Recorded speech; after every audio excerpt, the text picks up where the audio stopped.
In August 1869, amateur American geologist John Wesley Powell organized an expedition to Wyoming. Little did he know this journey would reveal a significant discrepancy in the planet's chronology. Powell noticed that the hard crystalline rocks of one cliff were aligned almost vertically, instead of horizontally as usual, as if someone had cut a chunk of the earth and stacked the remains on top of each other. Further studies showed that the lower layers of rock were up to 425 million years old, while the layers right above them were nearly 80 million years younger.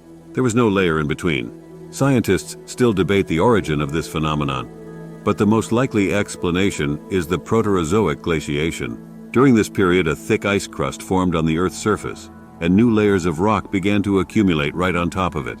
When the glaciers retreated, an entire layer of geological history vanished without a trace. And this isn't the only such case. Inconsistencies in chronology aren't always easy to explain. It's one thing to talk about rocks in Wyoming, and quite another when historical sequences of all human history are at stake. In this video, you'll learn about the missing 300 years of the Middle Ages, how the Vatican falsified over a millennium of history, whether ancient nuclear wars were hidden from us, and which chronological contradictions make us question the accepted history. Scientists still debate the exact timelines of the Middle Ages, but some researchers aren't sure if almost half of this historical period ever existed.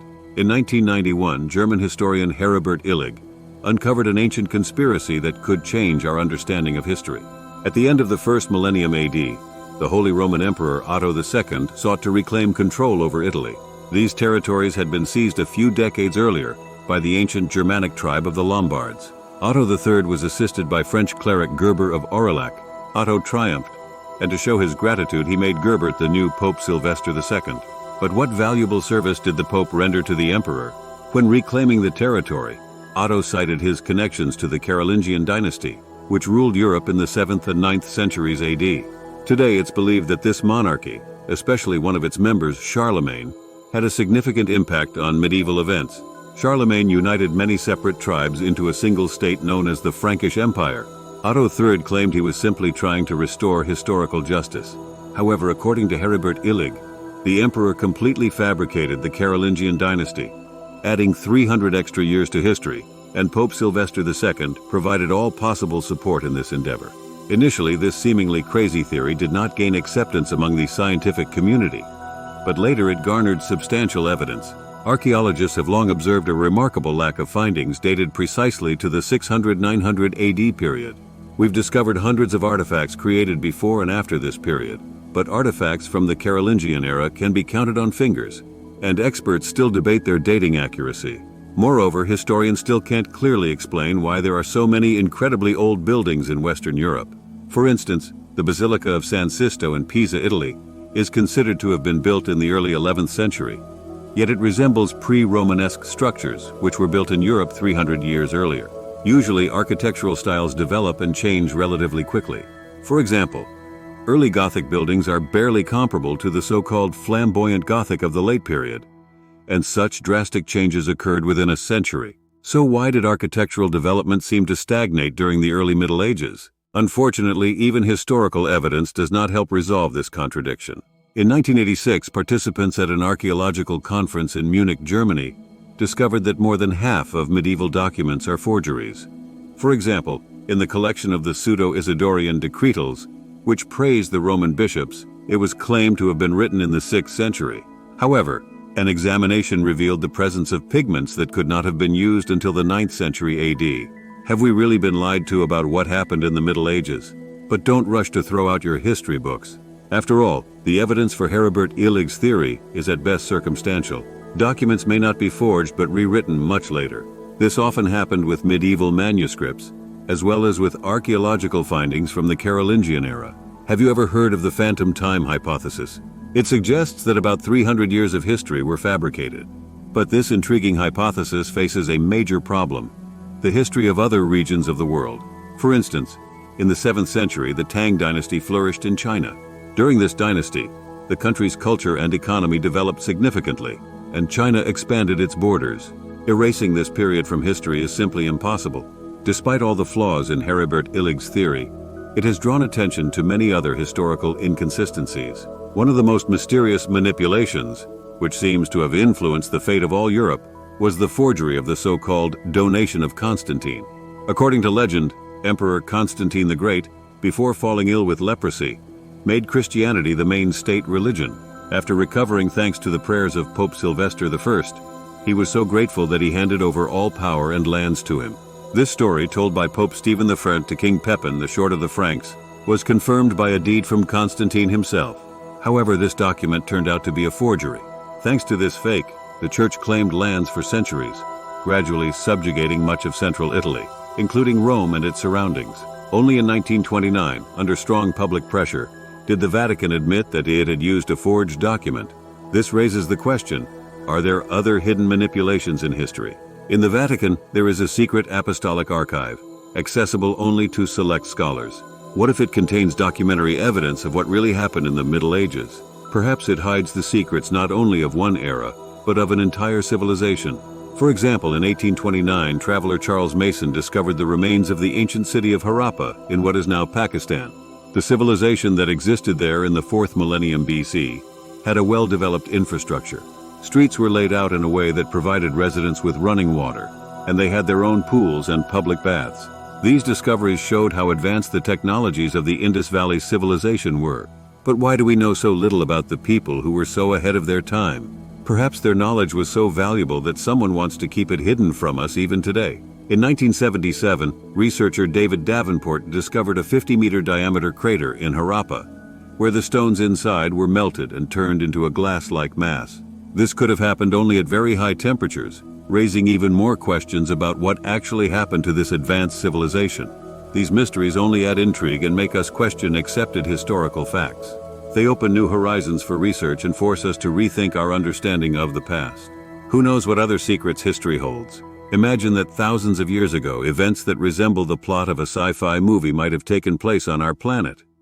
Temperatures over 1500 degrees Celsius, traces of an explosion similar to a nuclear one, and high levels of radiation. All of this was discovered by archaeologists during excavations in Pakistan. At the site of the ancient city of Harappa, researchers found entire layers of radioactive ash, and the radiation levels of some artifacts exceeded the norm by 50 times. Could ancient civilizations really have used atomic bombs thousands of years ago? Interestingly, the ancient Indian epic Mahabharata describes a powerful explosion as bright as 10,000 suns that could annihilate entire peoples. After such an explosion, survivors would lose their nails and hair, and the land and food would become contaminated. Perhaps these are not just mythical tales of divine weapons, but actual accounts of what really happened. But if an ancient civilization possessed the technology to create nuclear weapons, what other secrets could it have preserved?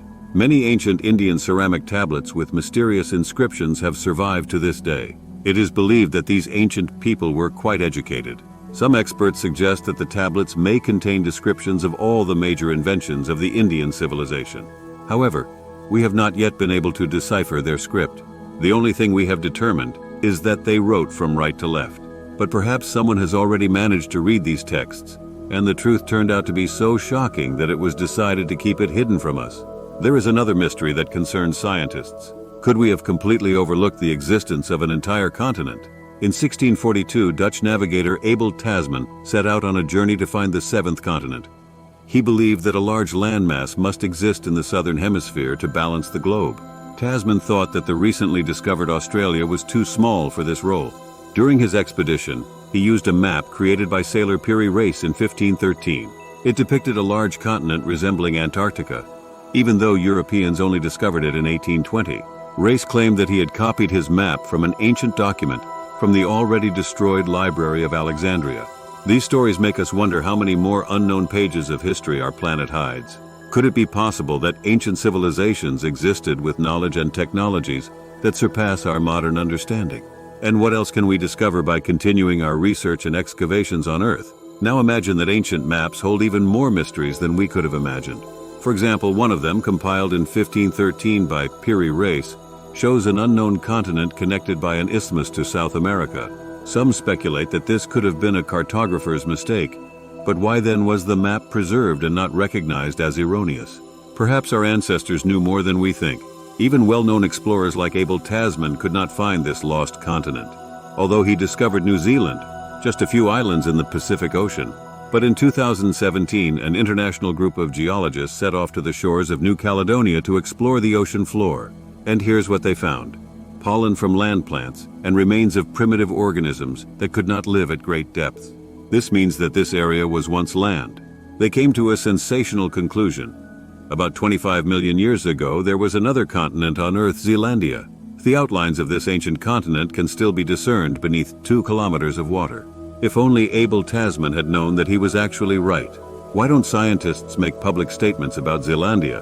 The fact is, they have not yet figured out how an entire continent went underwater, and they are afraid to draw hasty conclusions. This could completely change our understanding of human history. Perhaps the answer can be found at the other end of the Earth, in the so-called Eye of the Sahara, a nearly symmetrical structure of many concentric circles of exposed sedimentary rock discovered by American astronauts in 1965. About 12,000 years ago, this landmass was underwater, as evidenced by whole layers of ancient sea salt.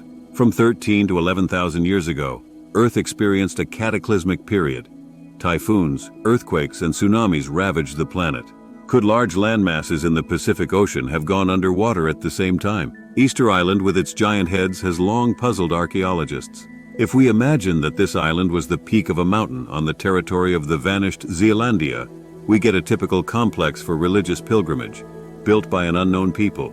Who knows? Perhaps they were powerful enemies of the Indus civilization who destroyed it with atomic bombs.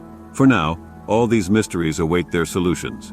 However, sometimes the search for historical inconsistencies takes researchers too far. For example, Russian scientist Anatoly Fomenko questions thousands of years of human history. He believes that Prince Vladimir the Great of Kievan Rus was actually one of the Roman emperors, and that Jesus Christ lived in the 10th century. If so, then our entire history is a complete fabrication. These historical manipulations make us wonder, do we know everything about the past? And are we not creating new discrepancies while trying to solve old mysteries? What do you think?